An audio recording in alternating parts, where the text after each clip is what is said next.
diskusijos tema šiandien yra, kokia mokymosi aplinka skatina kūrybiškumą, verslumą ir lyderystę. Diskusijoje dalyvauja švietimo ir mokslo viceministras Vaidas Bacys, Vilniaus kolegijos lektorė Daiva Mikalkevičienė, Makalius LT idėjininkas ir autorius Vilniaus kolegijos trečiakursis Rimvydas Širvinskas, Vilniaus žemynos gimnazijos direktorė Rūta Krasauskinė, Verslo angelų fondo vykdantysis partneris Algimantas Variakojis, Vilniaus kolegijos strateginės plėtros skyriaus vedėjas agrotechnologijų fakulteto absolventas Saulius Marcinkonis, Vilniaus kolegijos pedagogikos fakulteto absolventas Veliučionių vaikų socializacijos centro direktorius Marius Labanauskas.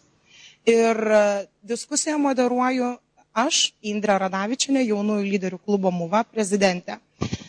Na, mėlėjai diskusijos dalyviai, šiandien susirinkome pakalbėti iš tikrųjų labai įdomią temą, labai aktyvę temą visuomenėje, pakalbėti apie kūrybiškumą, verslumą ir lyderystę švietime. Švietimo institucijose, mokyklose, universitetuose, aukštosiuose mokyklose, karjeroje. Daugelis klausimų kyla, kuomet mes kalbame apie kūrybiškumą, ar palanki iš tikrųjų yra mokymosi aplinka kūrybiškos asmenybės ugdymui mokykloje ir aukštojoje mokykloje, kaip ji šiandien yra kuriama ir skatinama, ar dėstytojai ir studentai kūrybiškumo ugdymo procesas yra partneriai, bičiuliai ar bendraminčiai, ar čia mes išsiskiriam, kokie mokymo metodai ugdo verslumą ir lyderystę. Na, pabandysime visą tai aptarti ir apžvelgti. Stebint pokyčius Lietuvos ekonomikos sektoriuje, atrandamos ir užfiksuojamos naujos tendencijos, panašios į naujo kapitalizmo dvasią. Vakarų Europoje ir Amerikoje šie pokyčiai pastebėti jau prieš keletą metų. Darbo rinka vis dažniau reikalauja lankstaus, universalaus žmogaus, kuris neapsiriboja tik siauromis ir specializuotomis vienos srities žiniomis. Visuomenės veikla, globalizacija ir individualizacija jos gyvena nuolat kintančio, neprognozuojamo pasaulio sąlygomis. Na, pasaulyje, kuriame kaip niekad svarbu šiandien atrasti savo pranašimus, švietimo institucijos yra tas kertinis asmuo, ant kurio statomi visaverčių asmenybių, įgūdžiai ir vertybės. Gerbiamas Vaidai, kaip šiandien švietimas yra pasirengęs reaguoti į šios pokyčius? Koks yra vertybinis pamatas šiandien kuriamas švietimo institucijose? Labadiena visiems, iš tikrųjų matyt, visi sutiksim, kad 3 veiksniai, kurie skatina kūrybiškumą, lyderystę mokyklai, tai yra turtinga mokymosi aplinka, nesuvaržytas valdymas ir kūrybingas mokytojas. Tai jeigu pasižiūrėtumėm šiandien, kas vyksta švietime, tai matyt reikėtų pagalvoti ir pamastyti, kokį mes turim šiandien mokyklos modelį, koks yra mokytojo vaidmuo. Ir pamatysim, kad mes tą modelį, kokį mes turim šiandien, mes esam paveldę iš XIX amžiaus, kada buvo industrializacija vykdoma ir atrodė, kad visus procesus aprašius galima bus pasiekti labai puikų rezultatą, tam tikrą nustatytą standartą. Tai labai dažnai mes turėtume pripažinti, kad vis dėlto mokytojas pagal savo prigimtį turi tam tikrų autoritarizmo požymių ir jam gali labai patikti kūrybingumas, bet kūrybiški vaikai ne visuomet. Ar mokiniai, ar studentai, nes dažnu atveju tai yra tam tikra erdvė, kurios tu negali kontroliuoti, nes kūrybiškumas jis neleidžia kartais numatyti to rezultato, kurio tu sieki, neleidžia išmatuoti paprastai ir mokytojas pasijunta kaip nevaldantis situacijos. Labai dažnai tenka mokykloje girdėti, kad tai yra vaikų žaidimai, kalbant apie metodus ir panašiai, bet aš visuomet atsakau, kad jeigu žaisdamas gali išmokti, tai duok Dieve, kad mokymasis būtų kaip vientisas žaidimas. Ir daug kitų dalykų, nuo skambučio iki skambučio gyvenimas mokykloje ir, sakykime, egzaminų baimė, vertinimo dalykai ir visa kita. Tai, kada mes kalbam apie nacionalinius dokumentus, lyg ir pas mus visi dokumentai yra gražus, iš tikrųjų kryptis yra teisinga, bet kai pabandai apibrėžti, ką reiškia viena ar kita definicija konkrečiam gyvenime, dažnai susiduri, kad gyvenam tam tikram dualiniam pasaulyje ir niekaip mes neišsivaduojam iš to XIX amžiaus mokyklos modelio. Na, dėkui Vaidai. Reaguojant į Vaido mintį, norėčiau kreiptis į Rūtą. Na, kūrybiškumas kaip prieš imitavimui. Taip, Rūta, dogmatiškai sąmonė yra laisvė, mokymosi dvasia.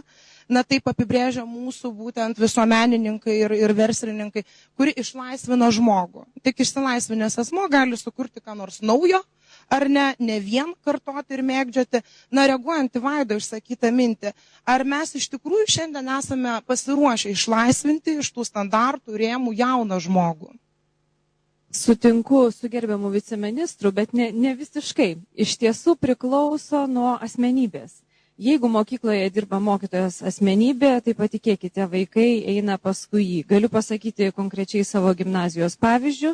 Mes turim garsų pasaulyje žinomą pučiamų instrumentų orkestrą Jovaras, kuriam vadovauja mūsų gimnazijos mokytojas Ugnius Vaiginis, garsus muzikantas irgi pasaulyje gerai žinomas.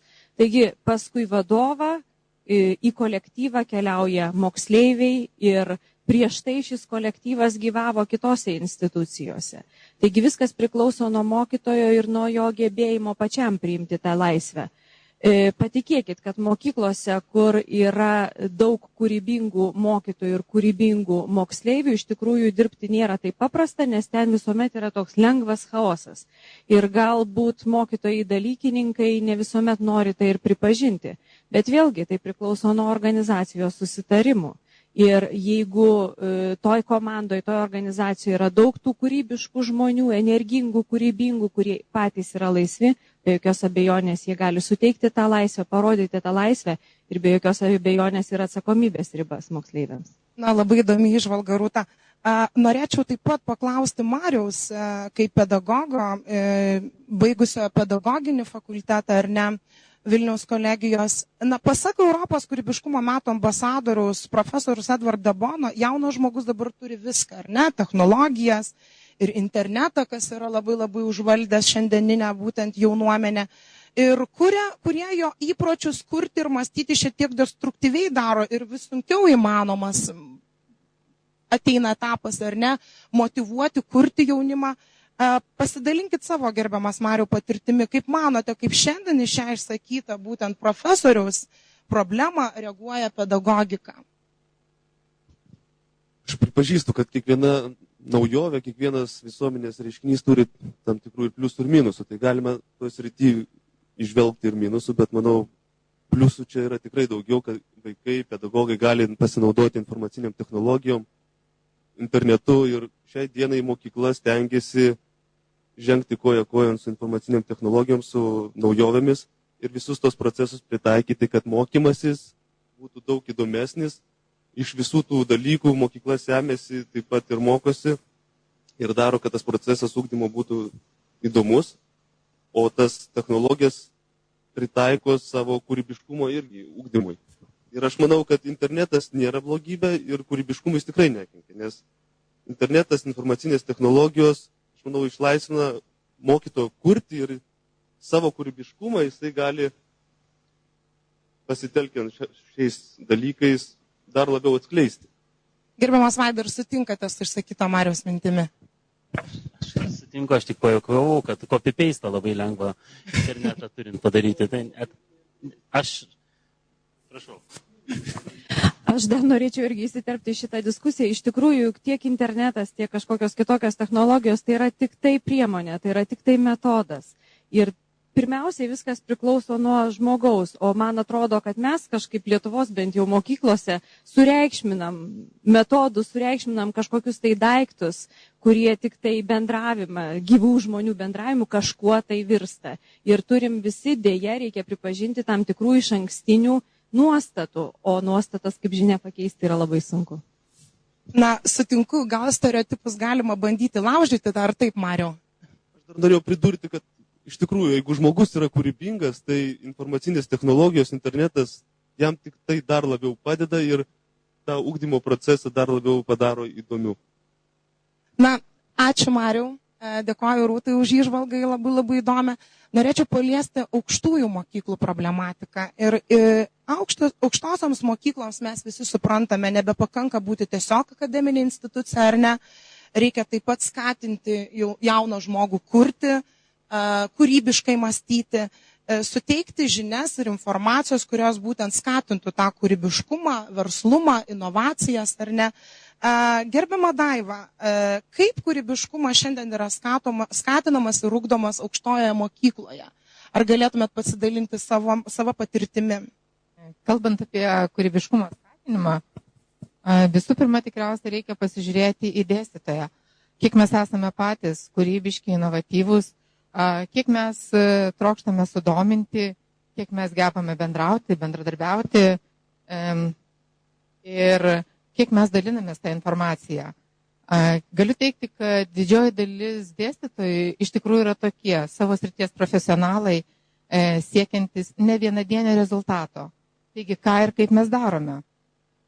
Sakykime, paskaita šiandien nėra tokia, kaip įsivaizduojama paskaita. Paskaita tai yra ir su diskusija, ir su minčių žemėlapiais, ir su situacijos analizė ir vertinimu, ir su žaidimais taipogi.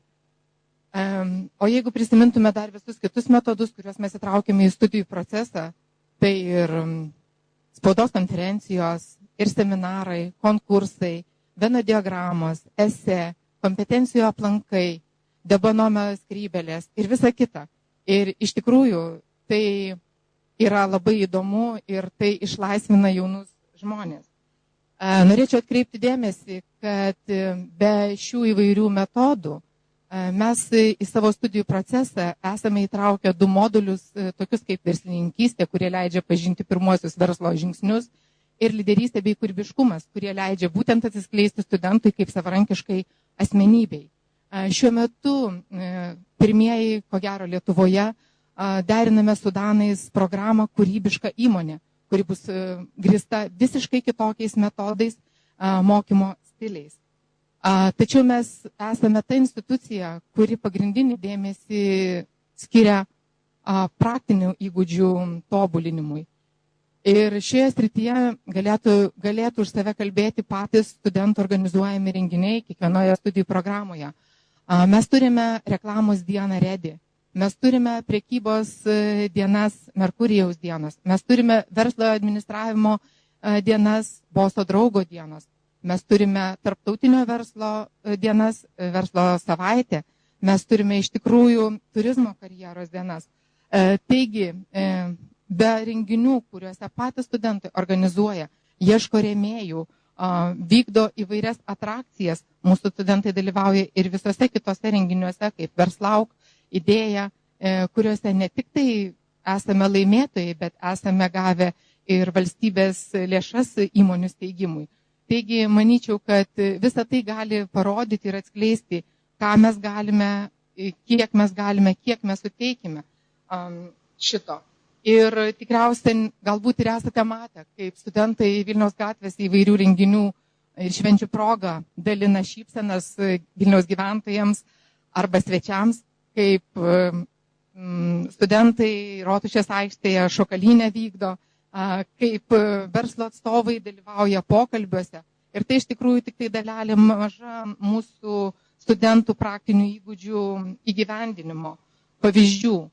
Taigi visa tai sudaro tikrai didelės galimybės mums kaip institucijai džiaugtis tuo, kad mes stengiamės, skatiname studentus ir iš tikrųjų toliau vėliau matome jau realius rezultatus. Na, dėkoju Daivai už tokį išsamų savo nuomonės išsakymą. Iš tikrųjų, tikrai nuostabu girdėti, kad aukštosios mokyklos turi tokių gražių pavyzdžių.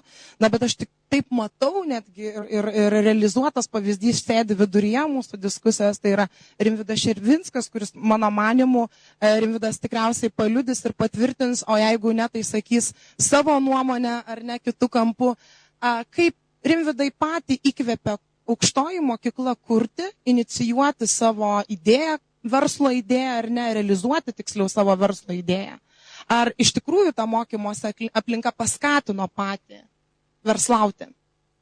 Žinot, mano dėstytoja Daiva Mikalkevičienė išsakė turbūt viską, ką norėjau pasakyti aš. Ir dabar turbūt aš viską galėsiu atkartoti nebent, pasakydamas tokią paprastesnę moksleivių kalbą ir savo patirties papasakodamas, ar ne. Tai pirmas dalykas, kas man labai įstrigo atėjus studijuoti pirmame kurse, aš studijuoju turizmo administravimą.